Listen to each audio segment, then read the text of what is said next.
Good morning बेटा। आज हम क्षितिज का पाठ 10 वाक पढ़ेंगे, जिसकी कवित्री हैं ललद्यत। जिस प्रकार कबीर ने साखियाँ लिखी हैं, शबद लिखे हैं, तुलसीदास जी ने चौपाइयाँ लिखी हैं, उसी प्रकार से कश्मीरी कवित्री ललद्यत ने वाक लिखे हैं। इन वाकों में कवित्री ने अपने व्यर्थ हो रहे जीवन के विषय में बताया है।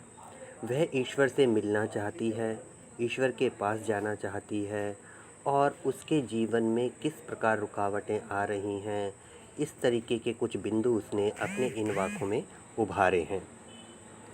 पहला वाक है, रस्सी कच्चे धागे की खींच रही मैं नाव, जाने कब सुन मेरी पुकार, करे देव भव सागर पार, पानी टपके कच्चे सकोरे, व्यर्थ प्रयास हो रहे मेरे, जी में उठती रह हूँ, घर जाने की चाह है घेरे। प्रस्तुत वाक में कवित्री कहती है कि रस्सी कच्चे धागे की, कि मेरी ये सांसें कच्चे धागे की रस्सी के समान हैं, जिससे मैं अपनी इस शरीर रूपी नाव को खींच रही हूँ। जाने कब मेरी पुकार, कि भगवान ना जाने मेरी पुकार को कब सुनेंगे, करे देव भव सागर पार, और मुझे इस संसार से, इस भव सागर रूपी संसार से मुक्त करेंगे। अर्थात कवित्री इस संसार से मोक्ष प्राप्त करना चाहती है और ईश्वर की शरण में चली जाना चाहती है। पानी टपके कच्चे सकोरे, व्यर्थ प्रयास हो रहे मेरे।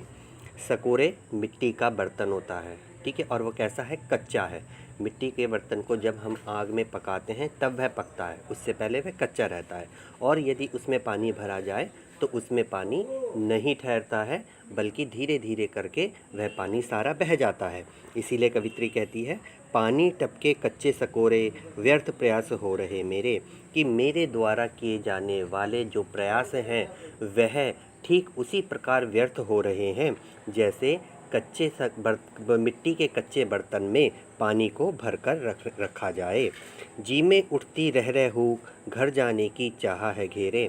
कवित्री कहती है कि उसके मन में वेदना उत्पन्न होती है, तड़प उत्पन्न होती है, वह ईश्वर के पास जाना चाहती है। दूसरा वाक्य है बेटा हम लोगों का, आई सीधी राह से गई न सीधी राह, सुषम सेतु पर खड़ी थी, बीत गया दिन आहा, जेब टटोली कौड़ी न पाई, माझी को दूं क्या उतराई। कवित्री कहती है कि जब वह इस संसार में आई थी तो वह बिल्कुल शुद्ध थी, पवित्र थी, गई न सीधी राह, किंतु जैसे जैसे वह संसार के संपर्क में आती गई वैसे वैसे उसके मन में छल, कपट, मोहमाया, भोग विलास आदि समाते चले गए। इस प्रकार उसके जीवन में आडंबर आ गया। सुषम सेतु पर खड़ी थी, बीत गया दिन आहा। वह कहती है कि वह सुषमना सेतु पर, अर्थात हमारे शरीर में एक सुषमना नाड़ी होती है, जिसे हमारे और ईश्वर के बीच का पुल समान माना जाता है, क्योंकि जब हम ध्यान लगाते हैं तो उस सुषमना नाड़ी पर ही ध्यान लगाते हैं, तब ईश्वर की प्राप्ति करना चाहते हैं। तो कहती है कि वह भी ईश्वर को प्राप्त करने के लिए प्रयास करती रही, किंतु दिन ऐसे ही बीतते चले गए। जेब टटोली कौड़ी ना पाई, और इसे यह कब प्रतीत हुआ कि उसके सारे दिन व्यर्थ चले गए हैं, जब उसने अपनी जेब को देखा, अर्थात जब उसने अपने कर्मों का हिसाब किया, तब उसने पाया कि उसके पास तो सत्कर्म है ही नहीं। माझी को दूं क्या उतराई। माझी अर्थात ईश्वर, जो भवसागर से पार कराने वाला है।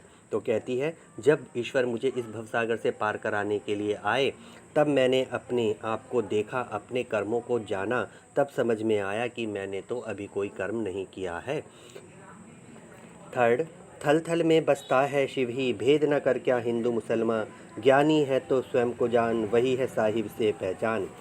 प्रस्तुत वाक्य में कवित्री ने ईश्वर को सर्वव्यापी बताया है। वह कहती है कि थल थल में बसता है शिव ही, कि ईश्वर प्रकृति के कण कण में निवास करता है, इसीलिए हिंदू और मुसलमान का भेदभाव नहीं करना चाहिए।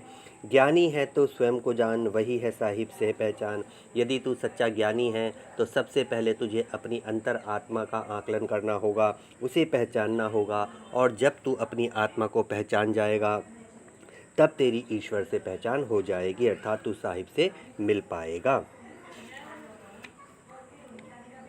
फोर्थ वाक है बेटा अब हम लोगों का, खा खाकर कुछ पाएगा नहीं, ना खाकर बनेगा अहंकारी, सम खा तभी होगा संभावी, खुलेगी साकल बंद द्वार की। इसमें वाक में कवित्री ने इंद्रियों के निग्रह की बात कही है। इंद्रियों का निग्रह करना यानी इंद्रियों को वश में करना। हमारी 5 इंद्रियां होती हैं ना, जैसे कि जीभ हो गई, और हमारी आँख हो गई, कान हो गए, त्वचा हो गई, नाक हो गई, ये सब हमारी इंद्रियों के अंतर्गत आते हैं और इन्हीं से हम सब चीज़ों को महसूस करके इनको पाने, उन चीज़ों को पाने के लिए लालायित होते हैं। ठीक है, इसीलिए इन इंद्रियों पर निग्रह करने के लिए कवित्री आग्रह कर रही है। तो वो कहती है कि खा खा कर कुछ पाएगा नहीं, यदि तू हठ योग या साधना करेगा, यदि तू हठ योग जैसी साधनाएं करेगा और तब ईश्वर को प्राप्त करने की कोशिश करेगा, तो तेरे मन में अहंकार भर जाएगा। ठीक है, तब तेरे मन में क्या होगा? अहंकार भर जाएगा। और यदि तू खाता ही जाएगा, अर्थात भोग विलास में डूबता चला जाएगा, तो भी तेरे हाथ खाली रह जाएंगे।